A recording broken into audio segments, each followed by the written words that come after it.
તાપી જિલ્લામાંથી પસાર થતી વાલ્મીકી નદીમાં આવ્યું ઘોડાપૂર। તાપી જિલ્લાના મોટા ભાગના તાલુકામાં ગઈકાલે મોડી રાત્રે અને આજે ધોધમાર વરસાદ વરસ્યો। ઉચ્છલ, કુકરમુંડા, નીઝર, સોનગઢ, વાલોડ સહિતના તાલુકામાં ગાજવીજ સાથે વરસાદ વરસ્યો। ઉપરવાસમાં વરસાદના કારણે વાલ્મીકી નદીનું રૌદ્ર સ્વરૂપ જોવા મળ્યું।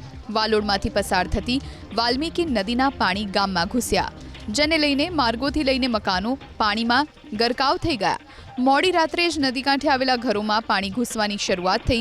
આજે પણ નદીના જળસ્તરમાં વધારો થતાં લોકો ચિંતામાં મુકાયા। આ પહેલા 1998માં વાલ્મીકી નદીમાં પૂર આવ્યું હતું।